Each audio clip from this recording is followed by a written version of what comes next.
मनोनी शरण जावे सर्व भावे देवासी तो हा उतरील पार भव दुस्तर नदीचा बहु आहे करुणावंत अनंत हे नामजा तो हा उतरील पार भव दुस्तर नदीचा तुका मने साक्षी आले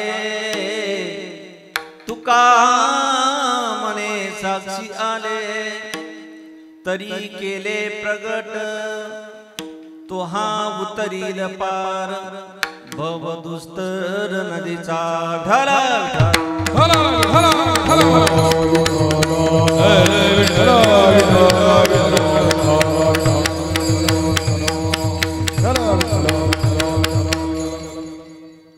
मनोनी शरण जावे सर्व भावे देवासी तो हा उतरील पार भव दुस्तर नदीचा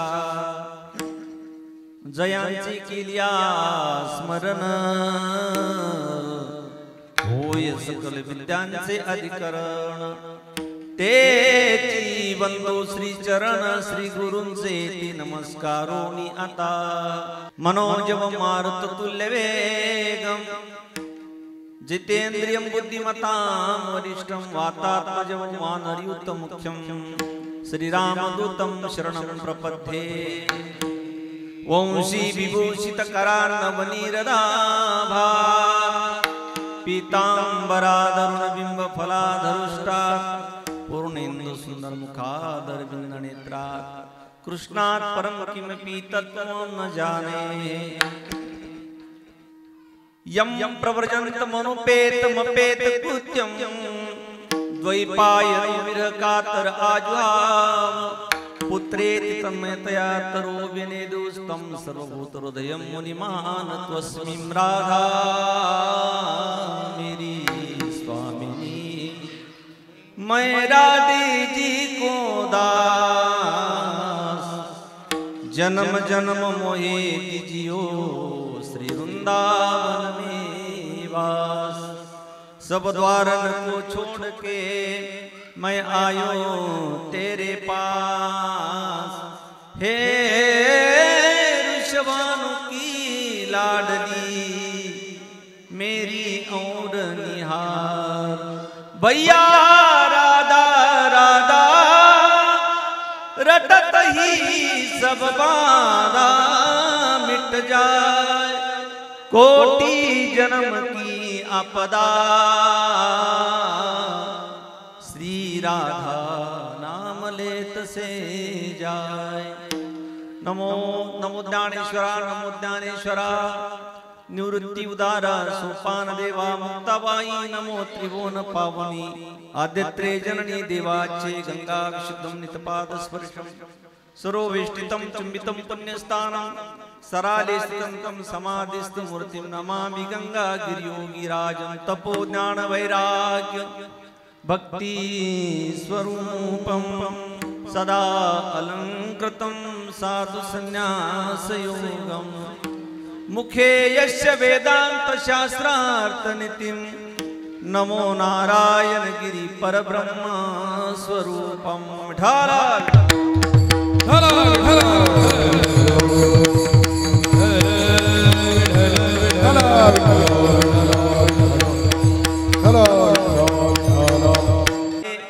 सर्व भावे देवासी तो हा उतरील पार भव दुस्तर नदीचा प्रस्तुत प्राप्त प्रसंगी प्राप्त स्थळी सेवेकरिता निवडलेला अभंग महान भगवत भक्त संत श्रेष्ठ गुरु तुकोबाराय यांचा सुंदर असा 4 चरणाचा अभंग सेवेसाठी निवडलेला आहे. विठ्ठल विठ्ठल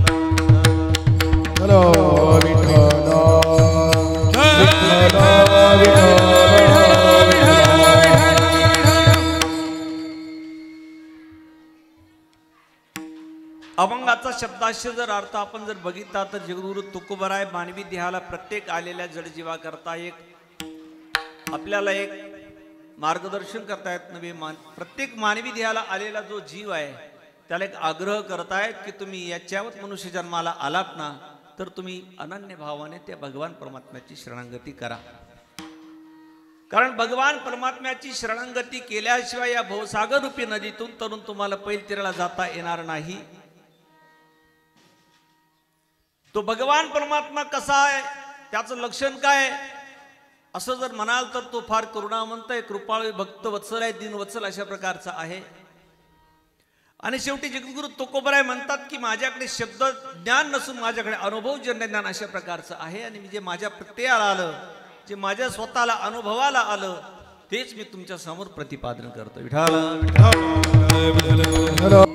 मनोनी शरण जावे सर्व बावे देवासी, तो हा उतरील पार भवदुस्तर नदीचा. जन्मामध्ये आलो ना आपण मायबाप सज्जन, जगद्गुरु तुकोबराय आपल्याला आग्रह करत आहेत. कशा करते आग्रह करतायत तुकोबराय? तर महाराज म्हणतायत की तुम्ही या मनुष्य जन्माला आलात ना, तुम्ही फार भाग्यवान आहात. या मनुष्य जन्माला द्यायला आलात ना, तर तुम्ही अनन्य अशा भावाने त्या भगवान परमात्म्याची शरणागती करा. आता या ठिकाणी पहिलं जे वाक्य आहे ते संबंध वाचक आहे. मनोनी या शब्दाने तुकोबराय सुरुवात करतात. व्याकरणाच्या दृष्टिकोनातून जर आपण विचार केला तर मनोनी शब्द हा संबंध वाचक आहे. मागील विषयाचा शेवट आणि पुढील विषयाला प्रारंभ करताना मनोनी संबंध वापरलं जातं. विठाल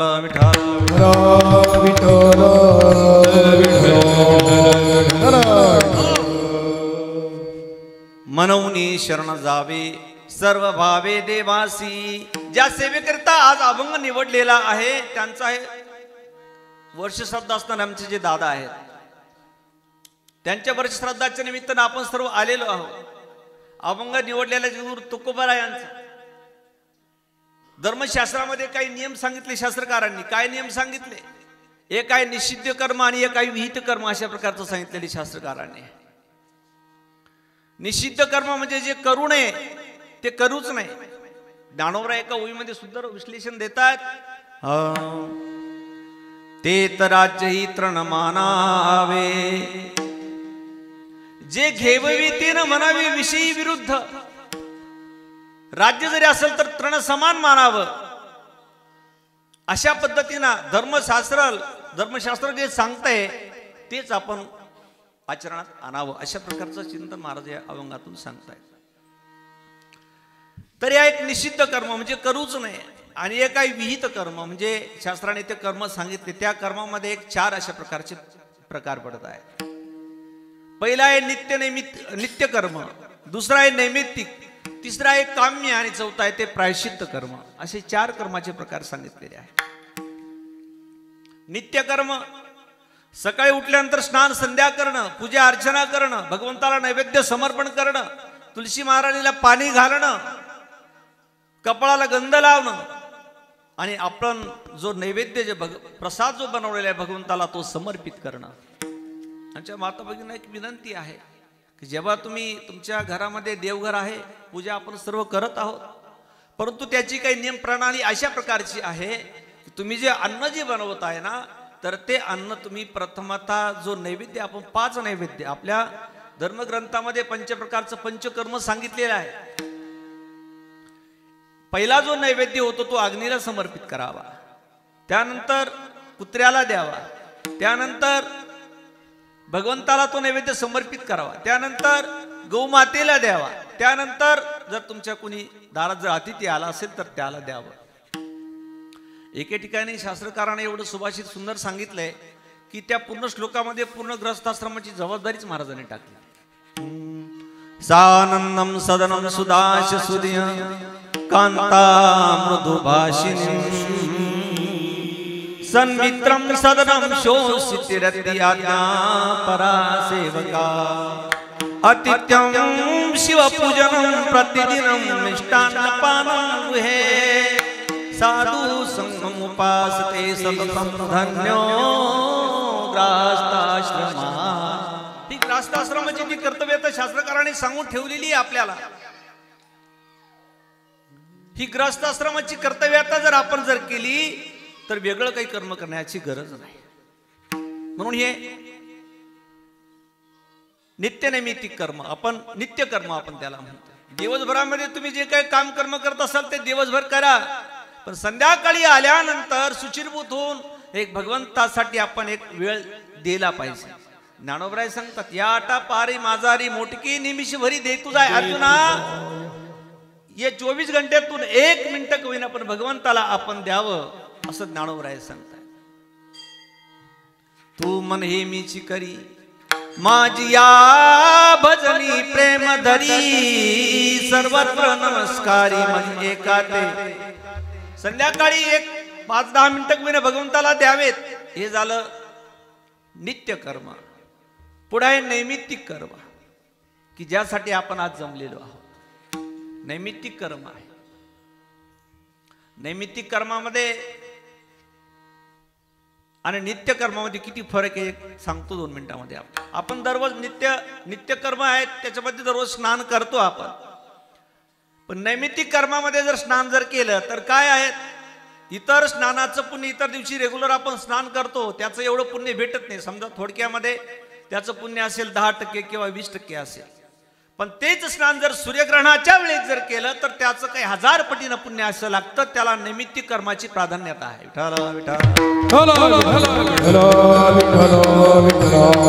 स्नान तर आपण दररोज करतो, परंतु सूर्यग्रहणाच्या वेळेस जर स्नान जर आपण अशा प्रकारचं जर केलं तर त्याचं काही 1000 पटीनं पुण्य आपल्या पदरात पडणार आहे. त्याला म्हणतात नैमित्तिक कर्म. आणि तेच कर्म आजच्या वर्षश्राद्धाच्या निमित्तानं त्यांचे जे मुलं आहेत, जे नातेवाईक आपतिष्ट जे पाहुणे मंडळी आहेत, आमचे किरण भाऊ त्यांनी फोन केला की महाराज अशा पद्धतीनं सेवेला यावं लागेल. काही अनिवार्य कारणास्तव काही धर्म आहे आपल्या आडवा, त्या धर्मानुसार आपल्याला परंपरा चालावी लागणार आहे. स्त्रिया असेल पुरुष असेल प्रत्येकाने प्रत्येकाचा धर्म, शरीर धर्म असेल प्रत्येकाने तो पाळावा लागतो. आणि तो जर पाळला तर धर्मो रक्षते रक्षिता धर्मो विश्वस्य जगत प्रतिष्ठा येतो धर्मस ततो जय. हा आपण जर धर्माचं पालन केलं तर धर्म आपलं रक्षण करेल.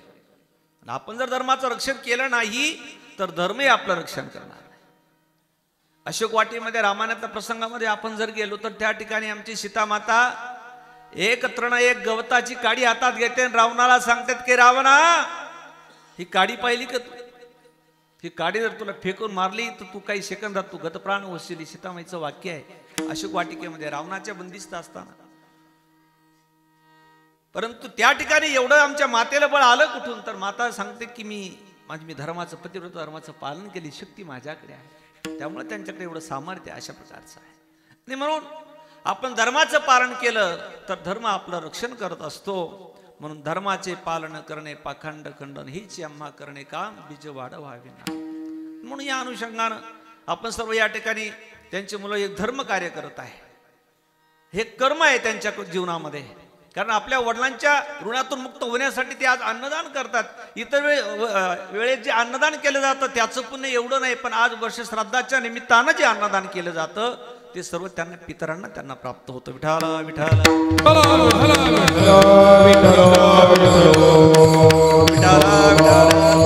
हो, अशा पद्धतीनं आज अन्नदान केलं तर त्याचं काही 1000 पटीनं पुण्य आहेत. म्हणून हे नैमित्तिक कर्म अशा प्रकारचं आहे. या नैमित्तिक कर्माच्या अनुषंगानं आपण सर्व एकत्र आलेलो आहोत. अभंग निवडलेला जगद्गुरु तुकोबरा यांचा. तुकोबरा म्हणतात मनवनी शरण जावे सर्व भावे देवासी. तुम्ही मी म्हणून म्हणतो की तुम्ही भावयुक्त अंतकरणानं त्या भगवान परमात्म्याची अनन्य भावाने शरणागती अशा प्रकारची तुम्ही करा. आता पहिला प्रश्न असा आहे की का आग्रह करतायत तुकोबराय आपल्याला की तुम्ही देवाला शरण जा शरण जा शरण जा. कारण तुकोबरायांना माहित आहे की पुन्हा मनुष्य जन्म मिळेल याची शाश्वती नाहीये, पुन्हा मनुष्य देह प्राप्त होईल याची शाश्वती आपल्याकडे नाहीये. इथून मागे अनेक जन्म आपल्याला प्राप्त झाले, परंतु त्या जन्मामध्ये आपण भगवंताची भजन भक्ती करू शकत नाही.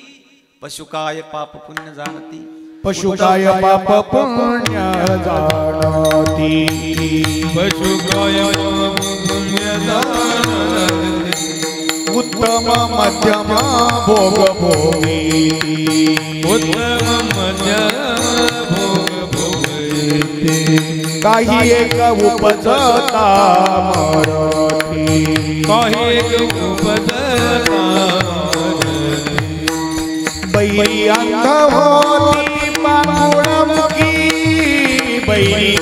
अंत होती पांगुळमुखी लक्ष चौऱ्यांची ना चुकी लक्ष चौऱ्यांची ना चुकी लक्ष चौऱ्यांची ना चुकी लक्ष चौऱ्यांची ना चुकी पशु काय पाप पुण्य जाणती उत्तम मध्यम भोग भोगीती काही एक उपचारा मारती बैया होती पांगुळमुखी पशु काय पाप पुण्य जाणती उत्तम मध्यम भोग भोगीती काही एक उपचारा मारती बैया होती पांगुळमुखी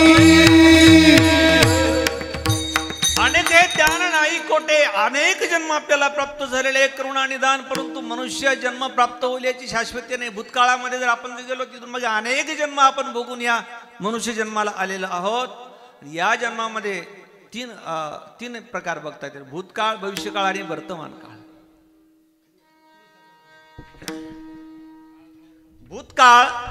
भूतकाळामध्ये इथून मागे अनेक जन्म आपल्याला प्राप्त झालेले आहेत. तेव्हा आपण भगवंताची भजन भक्ती करू शकत नव्हतो. भूतकाळ. भविष्य काळामध्ये अनेक जन्म प्राप्त होते, पण मनुष्याचाच प्राप्त होईल याची शाश्वती नाही, म्हणून भविष्य काळाचा विचार आपण करू शकत नाही. चालू जो वर्तमान जो काळ आहे तो काळ आपल्याला आज प्राप्त आहे आणि ती वेळ आपल्याकडे आहे. म्हणून महाराज म्हणतात की भूतकाळाचा विचार करू नका, भविष्याचा विचार करू नका, पण चालू वर्तमान काळ जो आहेत ना तो आज तुम्हाला प्राप्त आहे. म्हणून मी म्हणतो की तुम्ही भगवान परमात्म्याची शरणागती करा. विठाला विठाला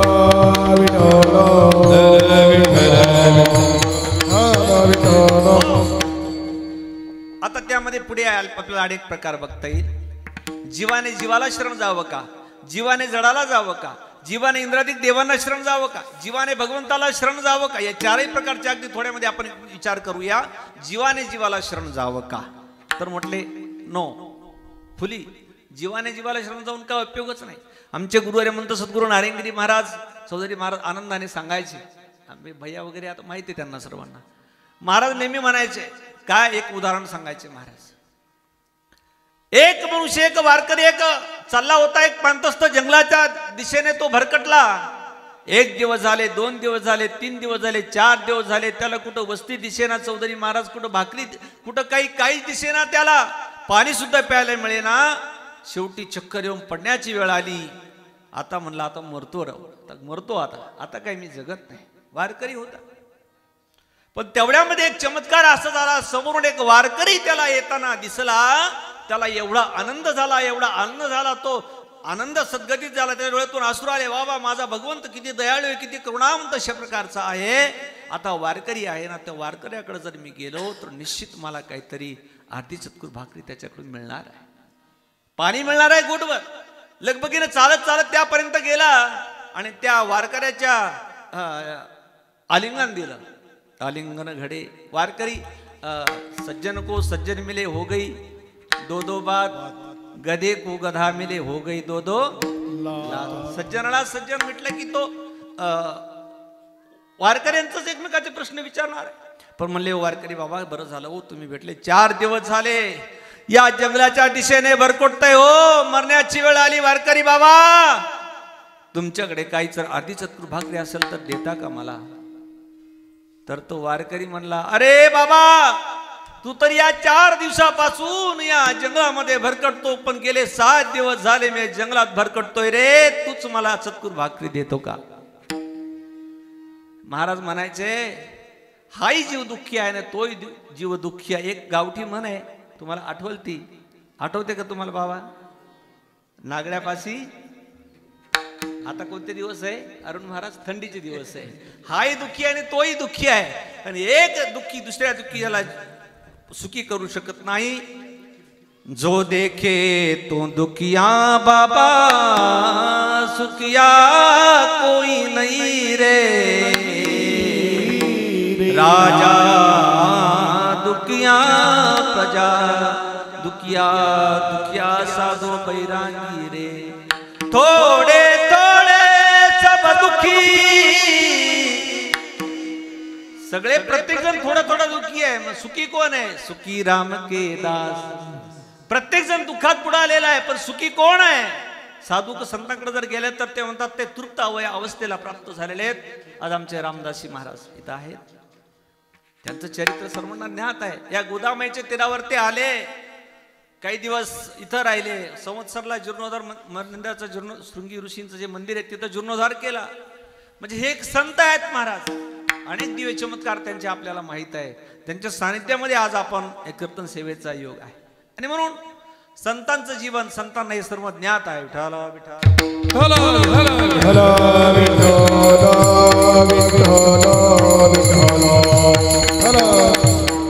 म्हणून मनुष्य जन्माला आलात ना, फक्त भगवान परमात्म्याच्या अनन्य भावाने शरणागती करा. तो काळ आपल्याला प्राप्त आहे. म्हणून जीवाने जीवाची शरणागती करून उपयोग होणार नाही. जीवाने जडाची करावी का? जड मुळातच जड आहे. तो चेतन वस्तूचे उपयोगी पडतच नाहीये. त्याची शरणागती करून उपयोग नाही. शेंदरी हिंदरी दैवते कोण? शेंदरी हेंदरी दैवते, शेंदरी हेंदरी दैवते, कोणती पूजिती भूते खेते, कोणती पूजिती भूते, आपुल्या पोटाची राडते, आपुल्या पोटाची राडते, मागती शिशी अवतारा, हो आपुले इच्छे आणि का पिढी, आपुले इच्छे आणि का पिढी, आपुले इच्छे आणि का पिढी, आपुले इच्छे आणि का पिढी. शेंदरी हेंदरी दैवते, कोणती पूजिती भूते खेते, आपुल्या पोटाची राडते, मागतीची ते आदान, शेंदरी हेंदरी दैवते, कोणती पूजिती भूते खेते, आपुल्या पोटाची राडते, हो मागतीची ते आदान. हे शेंदरी हिंदरी देवता आपला काही उद्धार करू शकत नाही म्हणून जीवाने जडाला शरण जाऊ नये. पुढे जीवाने इंद्रादिक देवाला शरण जावं. काही इंद्रादिक देवांना शरण गेल्यानंतर तुम्हाला मुक्तता प्राप्त होईल असं तुम्हाला वाटतं का? साप चुकीचं आहे. हा, इंद्रादिक देवांचं आणि आपलं काय, आपल्यामध्ये काय बदल ध्यान देऊ नाही का? इंद्रादिक जे देव आहेत ना ते दिव्य आहे. दिव धातूपासून देव शब्द तयार झाला. दिव्यता म्हणजे जोडणे, प्रकाशित करणे. देवांकडे प्रकाश. देव काय म्हणतो त्यांना? देव म्हणजे दिव्यता आहे, ते प्रकाशमान आहे. वरती आता इकडं चौधरी महाराज इथं आपल्याला लाईट लावा लागतो, आहे का नाही? त्या देवांना लाईट लावायची गरज नाही पगारे महाराज. ते मुळातच त्यांच्यामध्ये प्रकाश आहे, प्रकाशमान आहेत ते मुळात. पहिली गोष्ट ते प्रकाशमान आहेत. देवाने आपल्यामधला बदल सांगतो बरं का, इंद्रादिक देवाबद्दल आपल्याबद्दल. दुसरी गोष्ट, त्यांना अन्न खाण्याची गरज नाही, त्यांना भूकच लागत. गॅस, स्वयंपाक, आचारी, सरपद हे काही गरजच नाही. मला वाटतं स्वर्गात जाऊन सत्य करायला पाहिजे, पंक्तीची गरजच नाही, आहे का नाही? आणि मग तिथं त्यांना खाणे, अमृताची कोठारे, अमृत त्यांना पिण्यासाठी दिव्य जे आहे त्यांचा. आणि ते सदैव तरुण असतात. 20 वर्षाचं वय ते 20 वर्षाचे, ते कधी म्हातारे होतच नाही. ते तसे असतानाच मरतात महाराज. कधी केस पांढराच होत नाही बाबा. आता सगळे केस माझे बघा झाले पांढरे, प्रत्येक जण पांढरे होणारच आहे. किती काळे केले तरी पांढरे होणारच ते, कारण का? तो नियम आहे मृत्यू लोकांचा. पुढे पण त्यांचं एक वैशिष्ट्य आहे, आपलं एक वैशिष्ट्य काय? त्यांच्याकडे दिव्यता आहे, प्रकाश आहे, सर्व तृप्त आहेत. पण पुण्य संपलं की पुन्हा मृत्यू लोकांमध्ये अवतार घ्या. मग पुण्याची पावटी सरे, सवेची इंद्रपणाची उती उतरे, मग येऊ लागती माघारे मृत्यू लोकात लोक विशाल. अनेक चिंतन आपल्याला सांगता येईल. म्हणून स्वर्गातील इंद्रादिक जे देव आहे त्यांच्यामध्ये आपल्यामध्ये काय बदल आहे ते विशेष बदल आहे, ध्यान देऊन ऐका. स्वर्गामध्ये जर गेले तर तिथं भजन करता येत नाही. नामस्मरण करण्याचा अधिकार इंद्रादिक देवांना नाहीये. तो अधिकार फक्त या मनुष्य लोकांमध्ये आहे. तो अधिकार आपल्याकडे आहे. म्हणून तर स्वर्गातील देव या मृत्यू लोकाची अपेक्षा करतात. स्वर्गीचे अमर इच्छितात देवा, स्वर्गीचे अमर इच्छितात देवा, स्वर्गीचे अमर इच्छितात देवा, स्वर्गीचे इच्छितात